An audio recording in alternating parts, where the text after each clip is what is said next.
The barbed wire was far behind them now. 3 Japanese prisoners sprinted across a dusty field beneath the blazing Texas sun, uniforms soaked with sweat, boots barely holding together. Their escape had worked, or so they thought. Then came the sound. Not sirens, not shouting, but the distant thunder of hooves.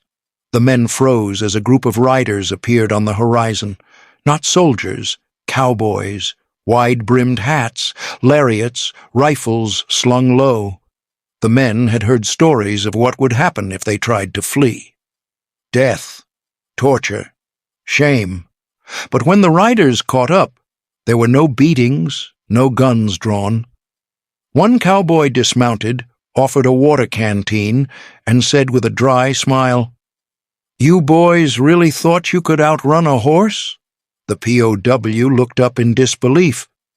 This wasn't a prison camp, not really. It was a ranch, and these men, these Americans, didn't act like enemies. They acted like neighbors. And that was more unsettling than any bullet.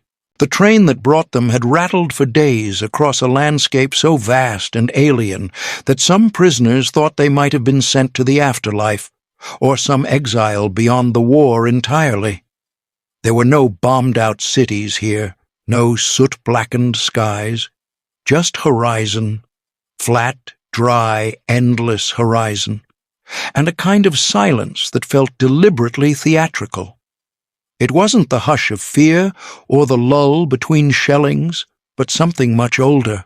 The wind stirred the prairie grass and creaked through warped barnwood fences. Cattle watched from afar, blinking slowly, as if they had never seen war. The men were exhausted, but alert. Their boots, ragged from the Philippine campaign, crunched against the dry gravel as they were marched off the train and toward the compound. Except it didn't look like a compound. There were no high watchtowers or snarling dogs. The fences looked like they had been borrowed from a livestock corral. The buildings were low and wooden, almost sleepy in design, and the guards didn't look like guards at all. They wore wide-brimmed hats and scuffed denim jeans. Their boots had spurs, their rifles slung lazily across their backs, as if more decoration than threat.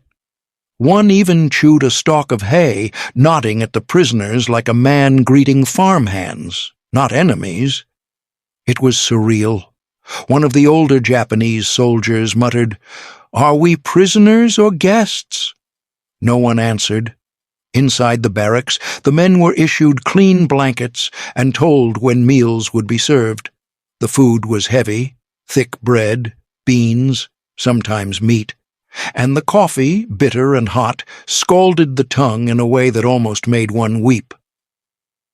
It was not kindness they expected, but hardship. Torture, maybe, or at least cold rice and contempt. But here they were fed. The guards gave orders, yes, but not with cruelty. With routine, like they were used to this. One of the youngest POWs, barely 20, sat on his bunk that night staring at the ceiling beams, trying to make sense of what he was supposed to feel. Every part of this felt wrong. The enemy was supposed to be brutal, soulless, relentless. That's what they had been told. And yet, just that morning, one of the cowboys had tipped his hat as he passed and said, "Morning, fellas," in that long, slow drawl that didn't sound like a conqueror at all. The fence wasn't high. It didn't even look electrified. Some of the men laughed, quietly, at the absurdity. If they wanted to escape, they probably could. Just walk. But where would they go? Into the endless fields? Toward the mesquite trees and grazing cattle? There were no cities nearby, no Japanese lines, only land and dust and sky. And that was the strangest humiliation of all. Not being caged, but being trusted. Or worse, being ignored, as if they weren't dangerous. As if their presence wasn't even a threat. Back in Japan, the shame of capture was supposed to be unbearable. And here, in the middle of nowhere, it felt like shame was being replaced by something even more disorienting. Irrelevance. Each morning they were led to the fields, handed tools instead of shackles. They dug post holes, repaired fences, hauled hay. Always under watch, yes, but that watch felt more like a foreman's gaze than a captor's. The guards didn't bark, they didn't leer, they barely spoke. And when they did, it was mostly about weather or cattle or supper. One day, while mending a broken fence post, a POW asked quietly, "Why don't they fear us?" Another answered, just as softly, "Maybe they don't think we're men anymore?" It was not cruelty that unsettled them in Texas. It was casualness, as if their war had ended before it began, as if the fences were not to keep them in, but simply to remind them that they had nowhere else to go. The next morning, before the sun had fully crested over the plains, the Japanese POWs were roused not by shouting or rifle butts, but by the soft clang of a tin bell. One by one they rose, still unsure if this was routine or punishment wrapped in politeness. They were handed cups of black coffee and biscuits so dry they turned to dust on the tongue.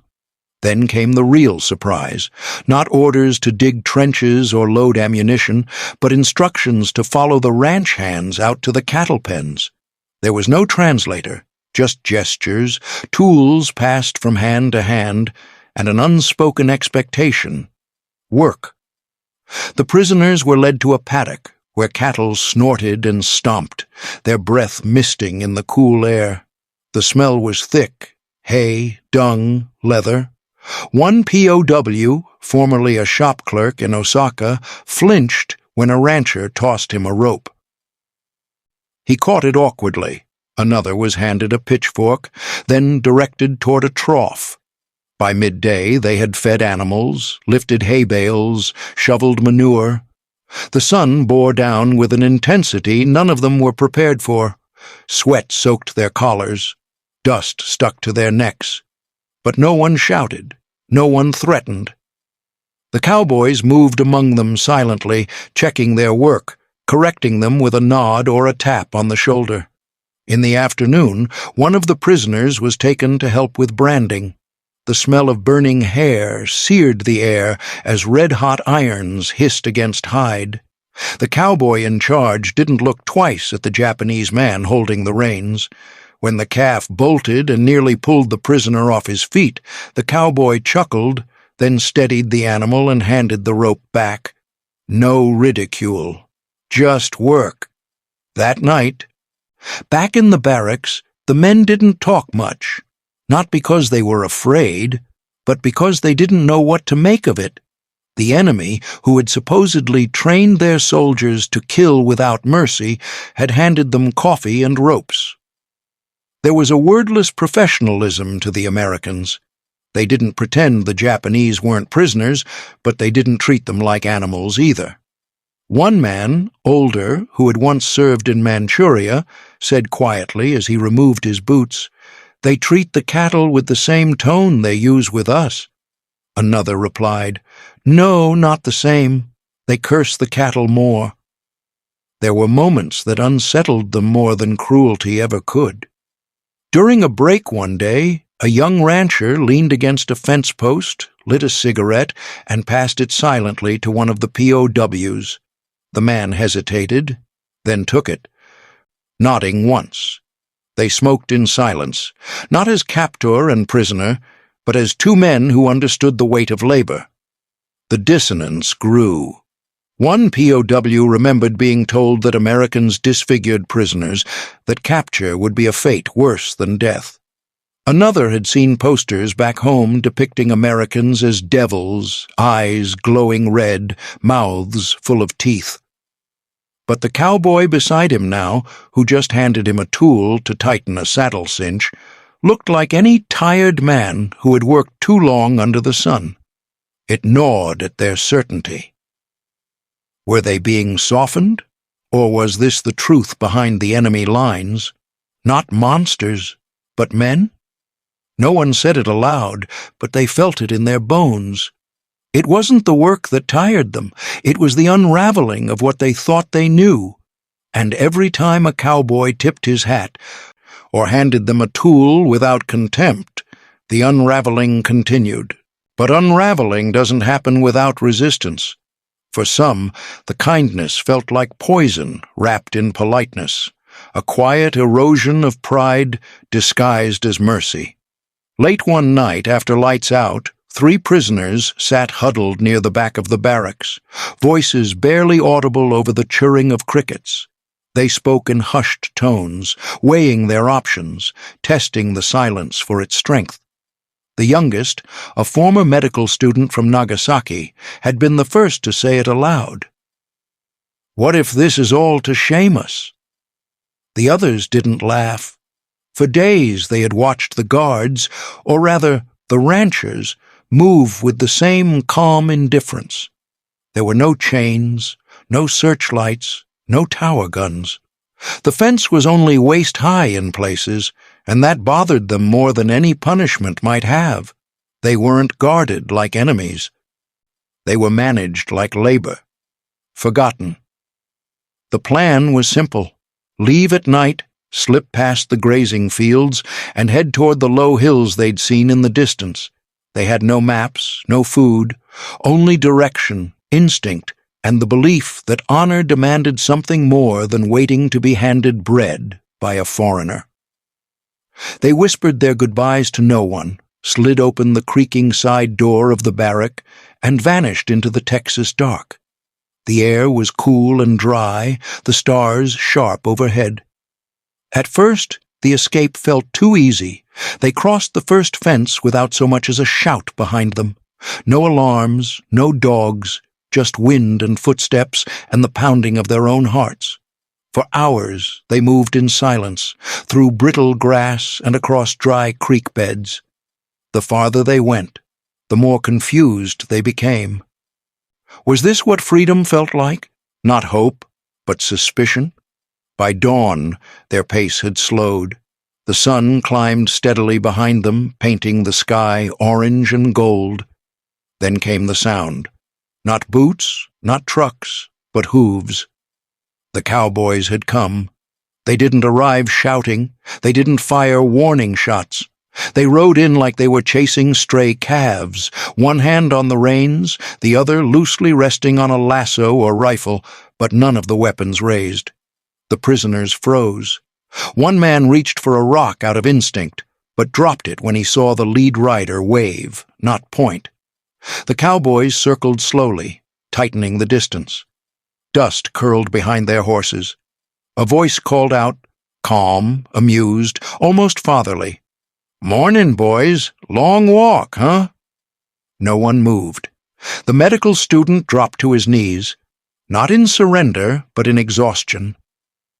One of the cowboys dismounted, approached with a canteen, and handed it over without a word. The Japanese man stared at it like it might explode. They were led back, not in chains, but riding in the flatbed of a truck, sitting beside the very men who had chased them down. One cowboy even offered jerky from his pocket. Back at the camp, no punishment awaited, no solitary confinement, just breakfast. The 3 sat apart that morning, trays untouched, unsure whether to feel relief or humiliation. Escape hadn't brought clarity. It had exposed something harder to face.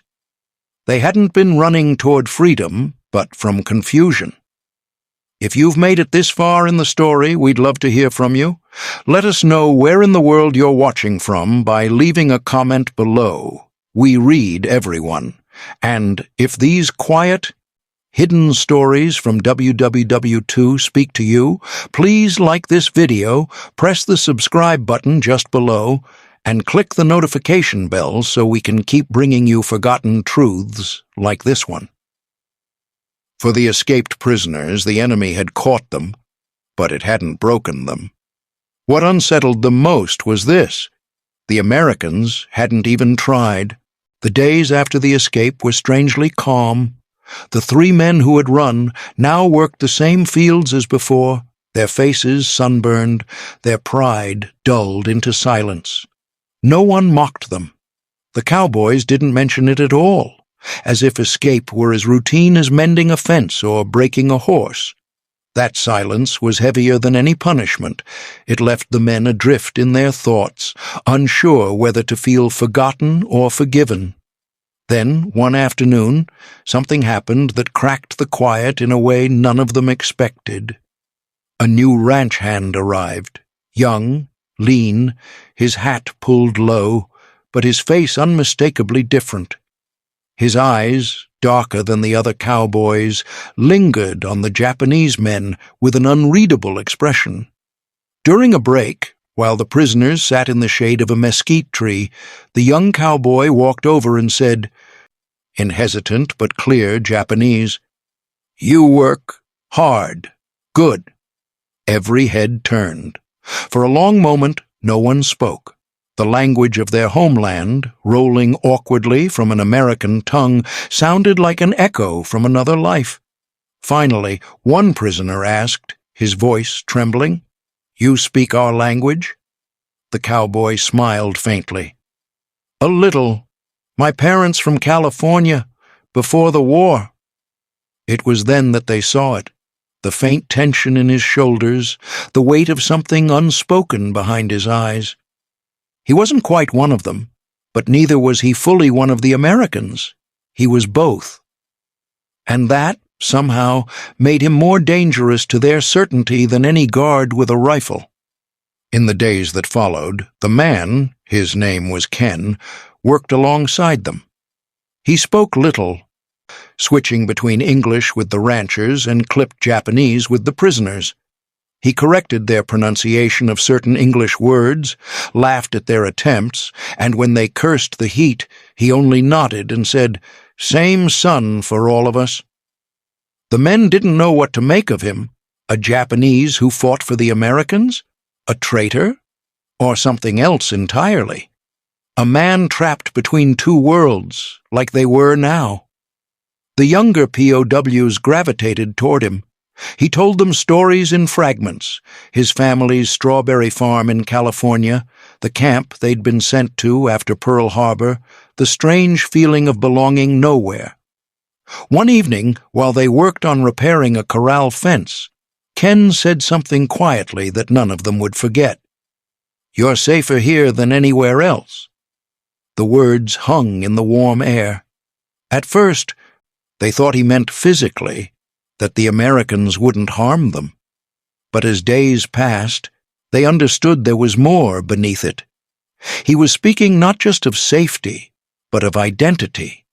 Here, among enemies, they were no longer bound to the emperor's gaze or the suffocating weight of Bushido. Here, behind the wire and the barbed posts, they could breathe without expectation. That realization frightened them. For years, they had been taught that honor meant death, that surrender was a living shame. But this cowboy, who looked like them, yet lived among their captors, had survived both. He worked, laughed, and existed in contradiction. It was proof that the stories they'd been told about loyalty and purity were too small for the world they now stood in. The more Ken spoke, the more the myth of the American beast unraveled. He showed them how to saddle a horse, how to ride low to keep balance, how to listen to the rhythm of hooves instead of fighting against it. "You don't control the horse," he said once. "You learn to move with it." One of the prisoners realized with a start that it was the same with captivity. The more they resisted, the more it owned them. At night, when the camp settled into quiet, the three men who had once tried to escape lay awake, listening to the distant strum of a harmonica from the ranch house, and thought of Ken's words. Safe. How could captivity feel safer than freedom? The answer came slowly, in the way the cowboys nodded to them in passing, in the taste of strong coffee shared at dawn, in the small, almost imperceptible respect that passed between working men. The fences still stood, the war still raged oceans away. But something invisible had shifted. The enemy had spoken their language, And the world, for the first time, no longer made sense in black and white. But the mind doesn't surrender as easily as the body. Beneath the surface of routine, the mornings spent feeding cattle, the afternoons hammering fences, the quiet exchanges with Cowboys and with Ken, another war was still being fought. It was quieter, invisible, and infinitely crueler. It lived inside the men's chests, in the space between what they saw and what they had been taught to believe. Even as the days stretched soft and steady beneath the Texas sun, the old code followed them like a shadow. Bushido, the way of the warrior, the creed that had shaped every breath they took since boyhood. To live without honor, they had been told, was worse than dying with it. But now they were living, eating, laughing, even learning English words, and each act of survival felt like a betrayal carved into their souls. At night, the barracks hummed with silence. Letters home were permitted, and many of the prisoners wrote them with trembling hands. The words came haltingly, torn between duty and truth. "I am alive," one wrote. "The enemy feeds us. We work hard, but it is bearable." Another wrote only a few lines. "Do not worry, I am not dishonored." Yet they all knew these were lies. They didn't write about the bread still warm from the oven or the music that drifted from the ranch house at dusk. They didn't mention the cowboy who spoke Japanese or the faint laughter that sometimes broke out among them when they worked the fields. To admit such things would be to confess something dangerous, that captivity had begun to feel almost human. Still, the shame festered. One morning, a corporal named Ishikawa refused breakfast. He sat rigidly on his bunk, staring at his hands, murmuring words the others couldn't hear. When Ken brought him coffee, he didn't move. "You think this is mercy?" he said finally, his voice low and bitter. "It is poison. They feed us to make us forget who we are." Ken said nothing. He only nodded once, his face unreadable, and left the mug beside the man. Ishikawa didn't touch it. Later that night, he tore a strip from his blanket and began twisting it into a noose before another prisoner stopped him. It was not hunger that haunted them. It was the unbearable comfort, the food, the routine, the gentle civility. It all pressed against the old beliefs until they began to crack. For men who had sworn to die for the emperor, waking up each morning in safety felt obscene. And yet, when they remembered the smell of the sea crossing, the wounded comrades left behind in the jungle, the screams from the island campaigns, they couldn't help feeling relief that they were still breathing. That relief was its own kind of guilt. A few men still whispered about escape, not to return home, but to die in the attempt. They spoke of finding a train, or a canyon, or a bullet. Anything that could restore their lost honor. But most no longer believed in those fantasies. The landscape had worn them down, its endless sky eroding the edges of their fanaticism. Each sunrise made the ideology of death seem smaller, thinner. The cowboys' laughter, the steady rhythm of horses, the taste of strong coffee, all of it whispered a different truth, that life, even lived in defeat, still had worth. But not all of them could cross that invisible threshold. Some clung to the old code like a lifeline, terrified of what would remain if they let it go. They isolated themselves during breaks, turned their backs on the music and the stories. One man tore up the English book Ken had given him, scattering the pages across the dirt, muttering that to learn the enemy's language was to erase his own. Yet, even as they resisted, the world continued to move gently around them. The fences shimmered in the heat, the cattle lowed in the distance, and the smell of hay and sweat filled the air. The Americans didn't press their kindness. They simply went about their work. That, somehow, made it worse. Mercy with no motive, dignity with no agenda.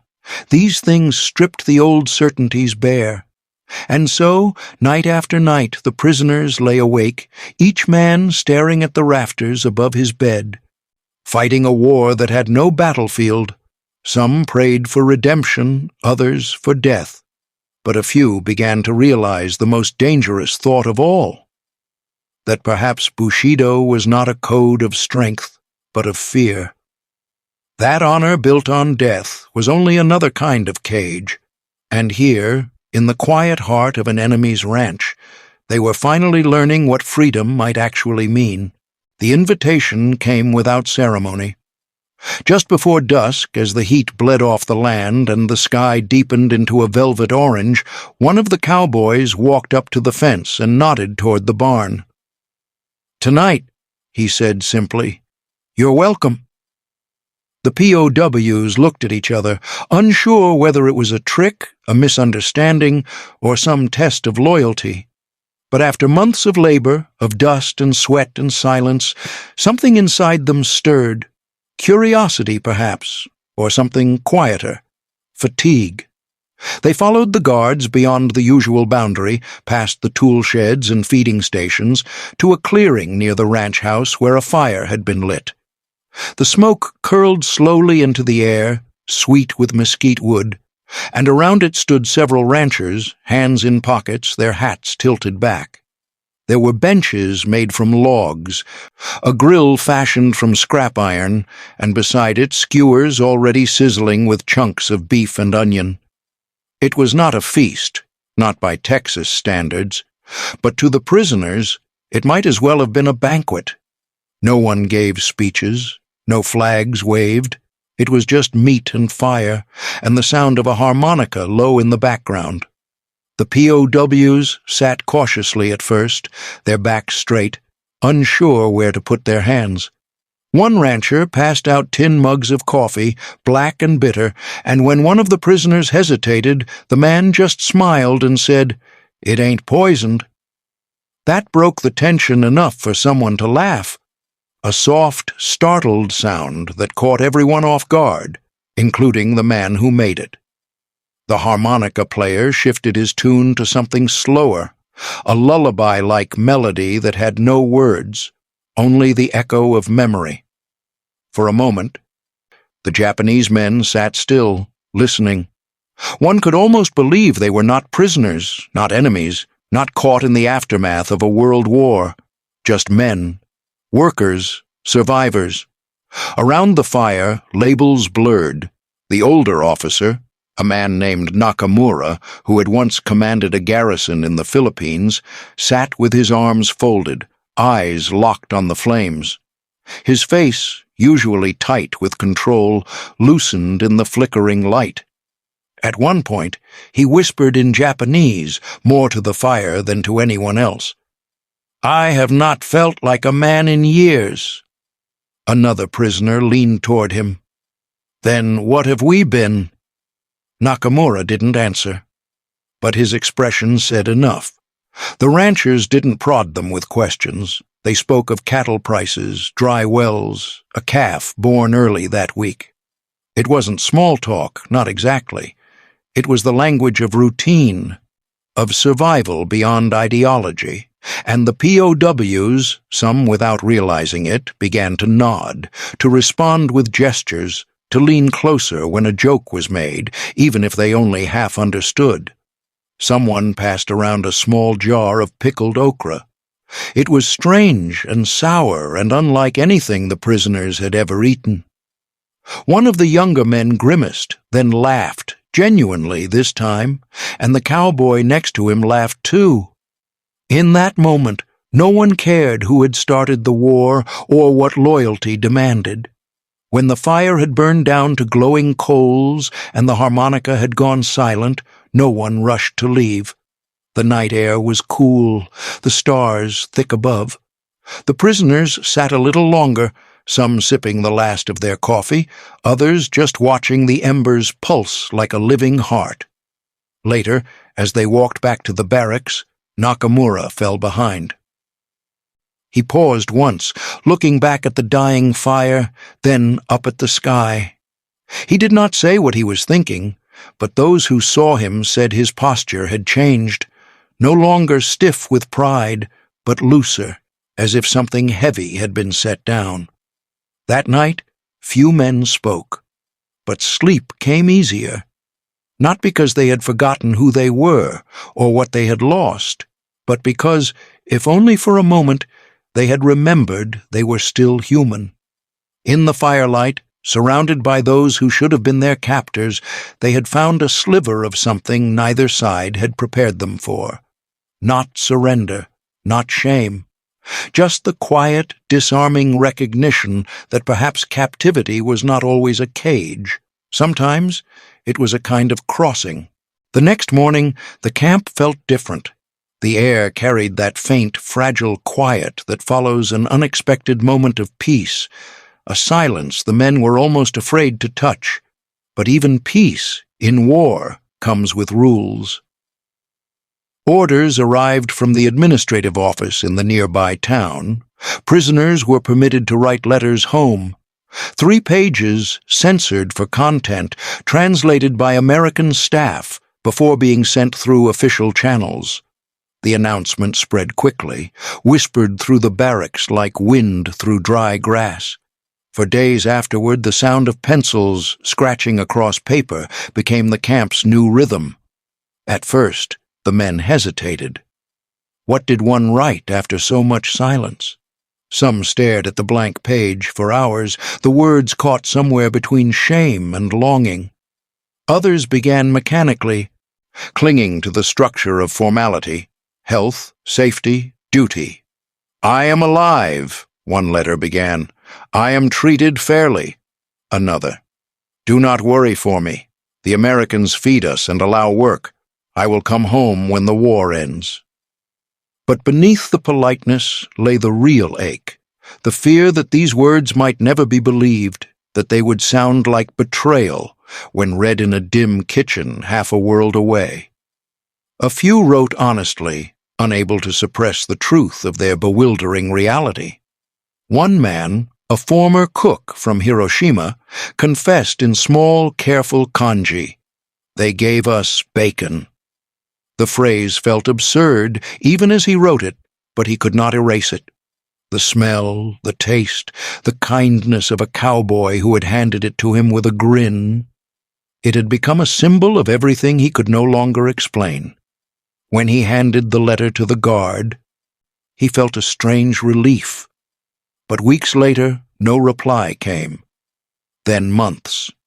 He began to understand that perhaps his letter had never left Texas at all. Rumors spread that many letters were intercepted before leaving the camp. Others said Tokyo censored the ones that did arrive, dismissing them as propaganda. The Japanese military command, unwilling to admit its soldiers had been captured alive, considered such accounts treasonous.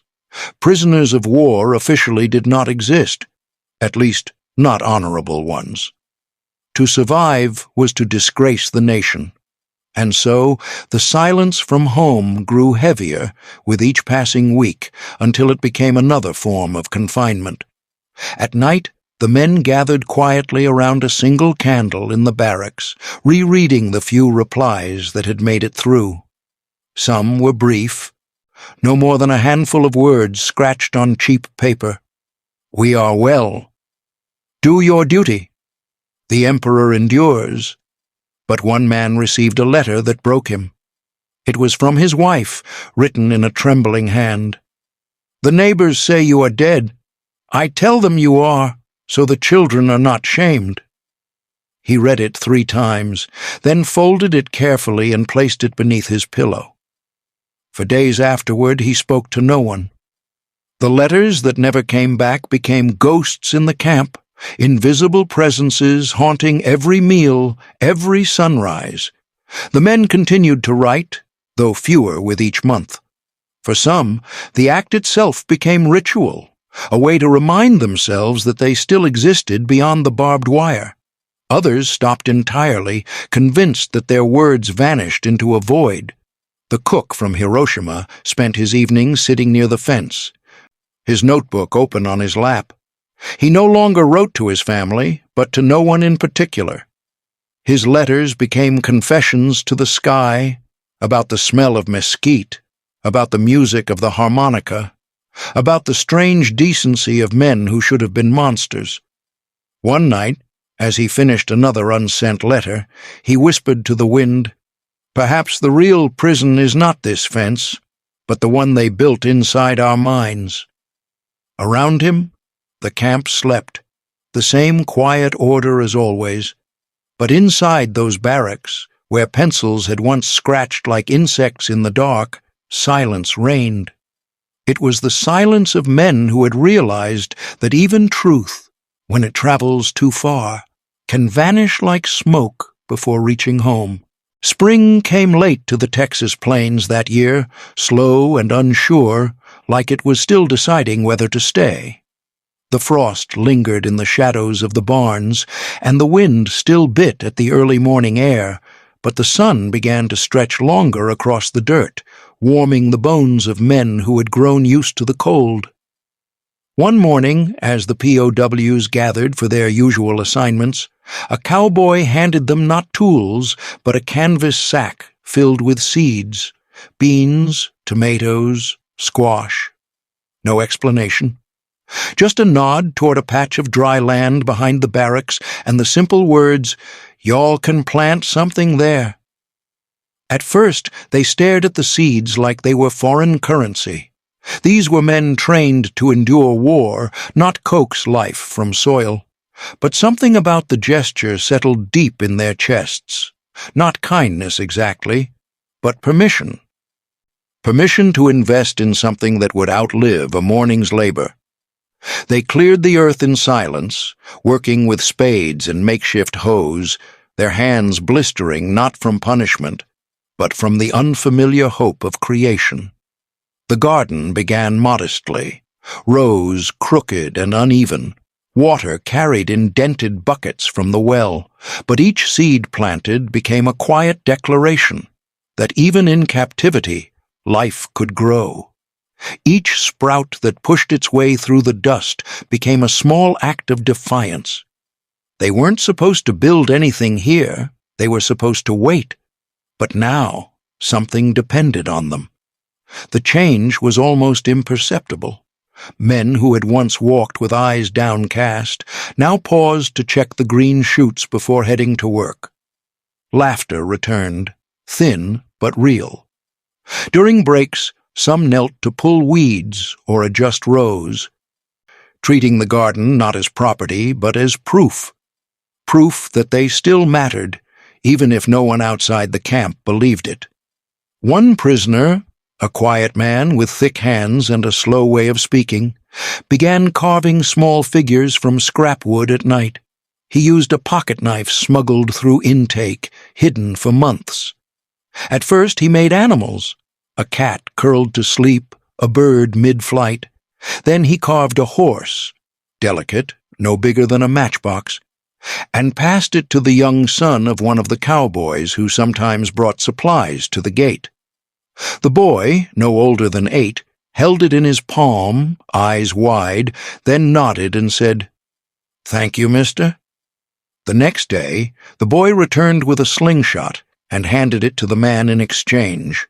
Nothing was said, but others watched, and something shifted. The garden grew, slowly and stubbornly. And around it, so did the POWs. They built small markers from twigs to protect new sprouts. Someone tied a ribbon of cloth around the tallest tomato vine.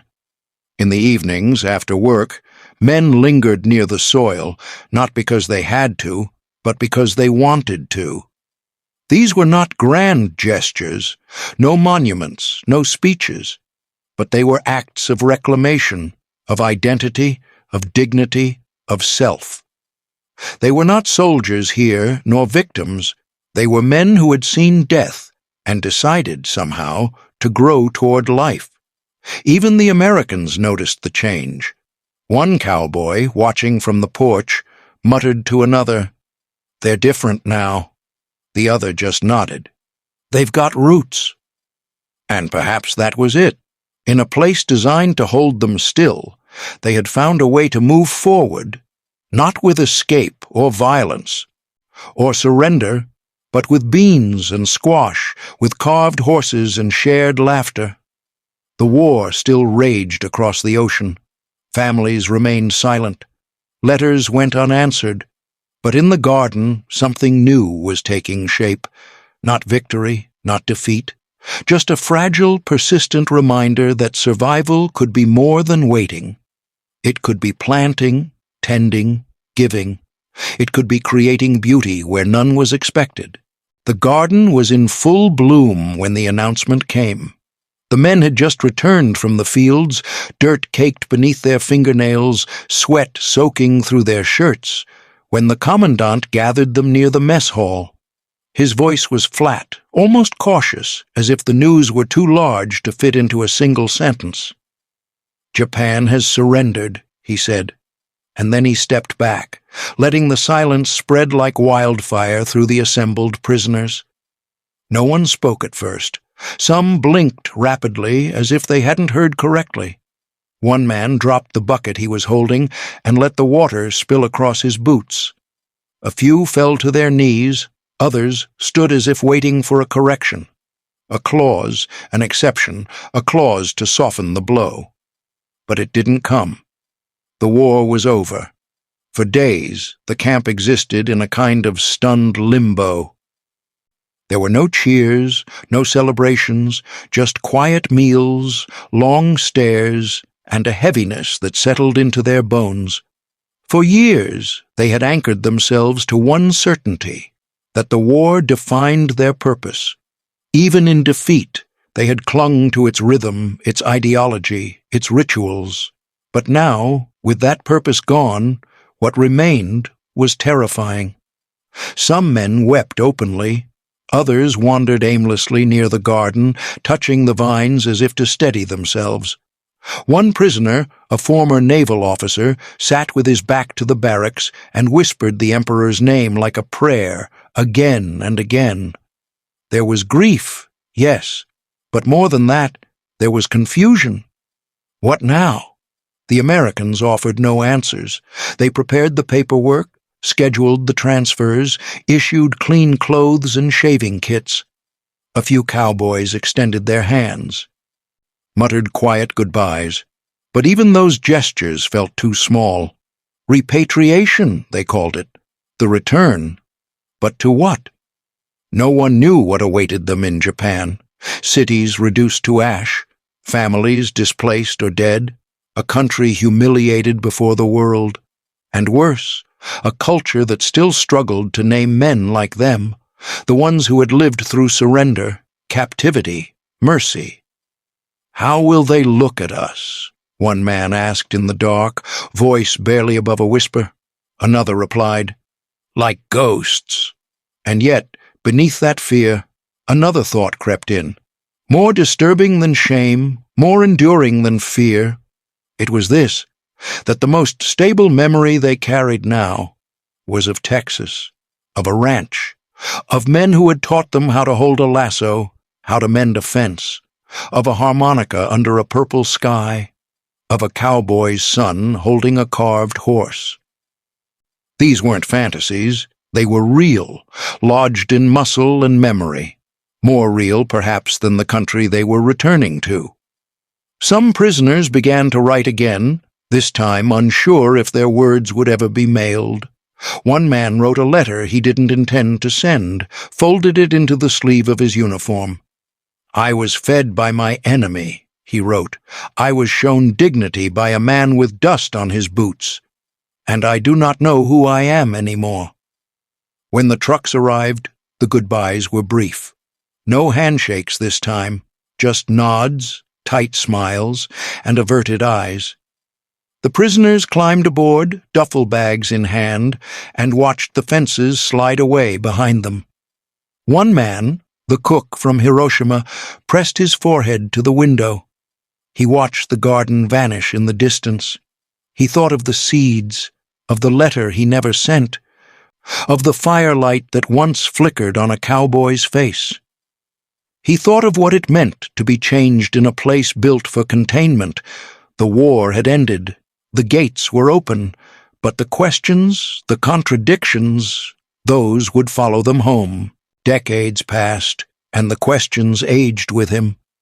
The young soldier who had once stared at the Texas horizon through barbed wire became an old man, his hair silver, his hands marked by time. Japan had rebuilt. Glittering towers, bullet trains, neon streets. Yet something inside him had remained unfinished. Some memories never modernize. They linger, like the scent of mesquite after rain. And so, in the autumn of his 79th year, he returned to Texas. The journey felt like stepping into a dream he'd half convinced himself he'd imagined. The bus rolled through long stretches of empty land, the same silence he remembered, heavy, endless, kind. When it stopped, there was nothing grand to greet him. Just an old dirt road, a rusted gate hanging crooked from its hinges, and the ghost of a windmill creaking against the sky. The ranch had been sold years ago, then abandoned, but somehow it still looked the same. The horizon hadn't aged. The land didn't care about war or peace. He walked slowly, each step a small act of remembrance. The air was dry, sharp, filled with dust and memory. He passed the spot where the fence used to stand, the one he had crossed during that foolish escape so many years ago. He smiled faintly, the lines around his eyes deepening. "You caught me anyway," he murmured to no one. The barn still stood, slouched and sun-bleached. The boards were warped, the roof half collapsed, but the bones of it were intact.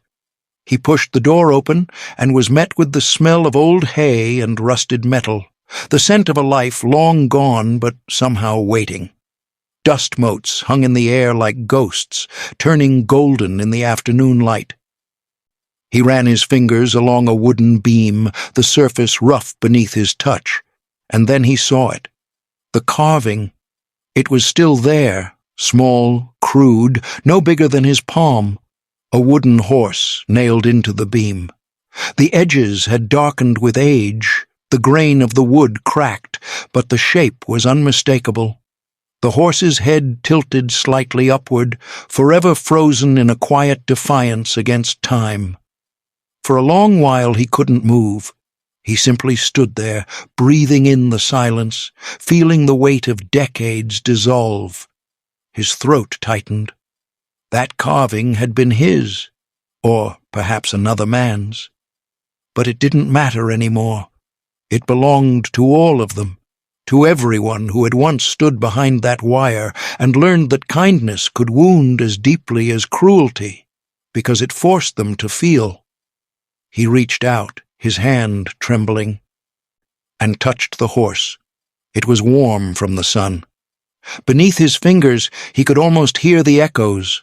The laughter by the fire, the scrape of shovels in dry soil, the quiet voice of the cowboy who had said, "You're safer here than anywhere else." The old man closed his eyes and whispered, "This isn't a camp. It never was." Outside, the wind stirred the grass. The land stretched on forever, indifferent and eternal. He took a slow breath, the kind that fills more than lungs, the kind that steadies a life. For the first time, he realized that the ranch hadn't merely kept him alive. It had changed the meaning of survival itself. In Japan, he had been taught that captivity was dishonor, but here, in this forgotten corner of Texas, he had learned something that no doctrine could teach, that dignity could survive defeat, that compassion could cross any border, and that sometimes freedom is not the absence of fences, but the presence of understanding. As the sun dipped low, he turned toward the gate. The ranch was quiet now, no cattle, no cowboys, only wind and memory. But as he walked away, he could feel it, that strange, quiet freedom, still alive, still breathing, somewhere between the earth and the sky.